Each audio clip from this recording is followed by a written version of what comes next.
नमस्कार शेतकरी मित्रांनो शेतकऱ्यांना 3,000 कोटींचे कर्ज खरीपासाठी 3 लाख सभासदांना वाटप PDCC बँकेकडून उद्दिष्टपूर्ती सविस्तर माहिती या व्हिडिओच्या माध्यमातून आपण जाणून घेऊयात। नेमकं आता हे कर्ज कोणकोणत्या शेतकऱ्यांना मिळणार आहे, कोणकोणते शेतकरी पात्र ठरणार आहेत, जे हे कर्ज आहे ते मिळवण्यासाठी काय करावं लागणार आहे ते देखील सविस्तर माहिती या व्हिडिओच्या माध्यमातून आपण जाणून घेणार आहोत। त्याआधी तुमच्या सर्वांचं स्वागत आहे आपल्या शेतकरी मित्र या यूट्यूब चॅनलवर। आणि मित्रांनो, ही सविस्तर माहिती आपण जाणून घेऊयात, त्यामुळे हा व्हिडिओ तुम्ही शेवटपर्यंत बघा आणि आपल्या शेतकरी मित्र या यूट्यूब चॅनलला सबस्क्राईब करायला विसरू नका। तर चला माहिती आपण जाणून घेऊयात। शेतकरी मित्रांनो, पुणे जिल्हा मध्यवर्ती सहकारी बँकेने 2025 आणि 26 या हंगामात उद्दिष्टापेक्षा अधिक पीक कर्ज वाटप करत 3,15,246 शेतकरी सभासदांना तब्बल 3,154 कोटी 7,75,000 रुपयांचे कर्ज वितरित केले आहे। खरीप आणि रब्बी हंगाम मिळून बँकेने 114.52% उद्दिष्टपूर्ती केली आहे।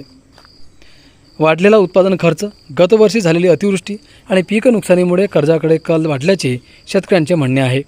बँकेकडून 3 लाख रुपयांपर्यंत कर्ज घेणाऱ्या शेतकऱ्यांना 0% व्याजदराने पीक कर्ज दिले जाते, तर 3 लाखांहून अधिक पीक कर्ज घेणाऱ्या शेतकऱ्यांसाठी 11% व्याजदर आकारण्यात येतो। PDCC बँकेच्या पीक कर्ज वाटपाच्या आकडेवारीनुसार खरीप हंगामासाठी 2,39,170 सभासदांना 2,490 कोटी 18,72,000 रुपयांचे कर्ज वितरित केले।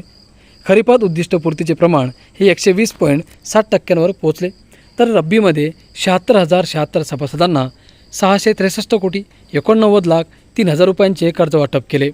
रब्बी हंगामात उद्दिष्टपूर्तीचे प्रमाण 96.31% इतके राहिले। शेतकरी मित्रांनो, शिरूर तालुक्यात सर्वाधिक 453 कोटी 46,93,000 रुपयांचे पीक कर्ज वितरित केले। त्या खालोखाल जुन्नरमध्ये 422 कोटी 83,87,000 रुपये, इंदापूरमध्ये 382 कोटी 18,55,000, दौंडमध्ये 343 कोटी 54,58,000 आणि बारामतीत 329 कोटी 63,13,000 रुपयांचे कर्ज वाटप झाले आहे। पीक कर्जाची मागणी ज्या प्रमाणात होईल तेवढे बँकेकडून कर्ज वाटप केले जात आहे। उद्दिष्टाहून अधिक कर्ज वाटप केले आहे। शेतकऱ्यांना कुठलीही अडचण येऊ दिली जाणार नाही अशी तरतूद करण्यात आलेली आहे।